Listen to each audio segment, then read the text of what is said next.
Vanderbilt needs to avoid turnovers against an elite defensive team like LSU, where points might be at a premium. If Vanderbilt stacks the box, then they need to try to throw the ball. If they come out and there's only 6 or 7 guys in the box, then lean into the run game.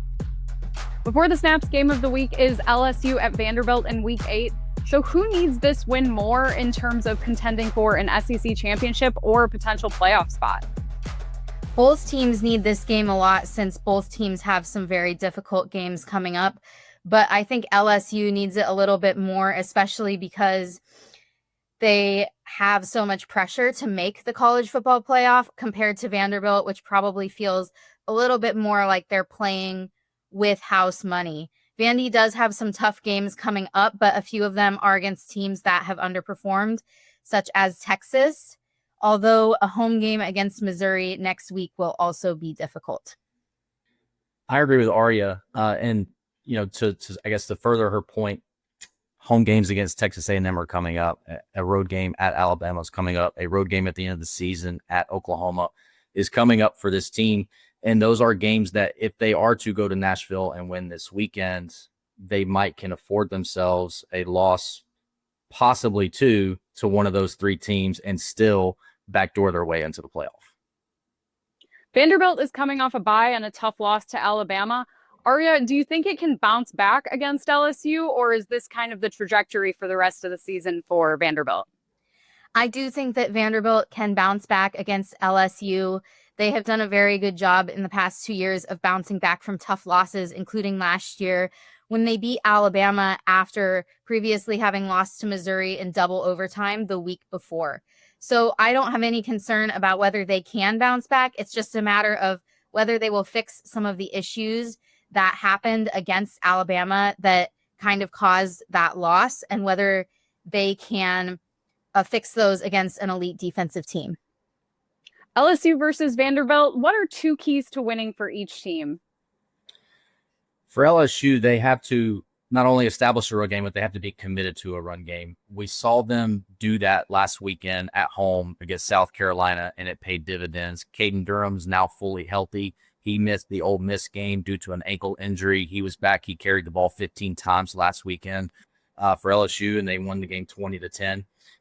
And look, we all know about Diego Pavia. The second key to this game for LSU is you're not going to stop him. You're not going to completely eliminate how he affects the game, but you have to limit the effect of the game on the game that Diego Pavia has. The first key for Vanderbilt is going to be avoiding turnovers. Against Alabama, Diego Pavia had 2 back-breaking turnovers, both of which came in the red zone. Last year, Vanderbilt was one of the best teams in the country at avoiding turnovers, but this year they have already committed more turnovers than they did last year. So Vanderbilt needs to avoid turnovers against an elite defensive team like LSU, where points might be at a premium. The second thing Vanderbilt needs to do is lean into its rush-first identity. Vanderbilt, it has been a run-first team, and they're one of the most efficient and most effective rushing offenses in the country. However, Alabama in the second half managed to push them to go away from the run game and to pass more, and they were not as effective when they did that. And in order to be successful, Vanderbilt will need to lean on its run game and not just with Diego Pavia. Against Alabama, Pavia, most of Vanderbilt's rush attempts came from Pavia himself, but running back Cedric Alexander ripped off a very long run for a touchdown. And that's the kind of production Vanderbilt has been getting from its running backs if it is willing to hand the ball off to them maybe more times than they did against Alabama. Vanderbilt often has a high-powered offense. Corey, what do you think it will take for Garrett Nussmeier and LSU to keep up with that? Yeah, I think it's finding balance offensively. It's mixing in some vertical deep shots down the field with, like we talked about a minute ago, leaning into that run game. If Vanderbilt can sort of lean into what they get out of LSU, if there's not success in one aspect of the offensive game plan or another, it could possibly be a long afternoon for LSU's offense. So they have to keep Vanderbilt's defense honest. If Vanderbilt stacks the box, then they need to try to throw the ball, get them loosened up a little bit. If they come out and there's only 6 or 7 guys in the box, then lean into the run game. Balance is going to be key for LSU's offense. I don't think they're at the point to where they feel like they have to play time of possession. But with Vanderbilt's offense, if they hit some big plays, we could see Brian Kelly and offense coordinator Joe Sloan sort of maybe lean into that, just because they're going to have to give their defense some blows.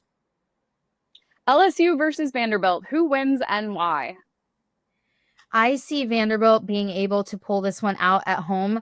I just think that Vanderbilt has very good offensively, and especially at home.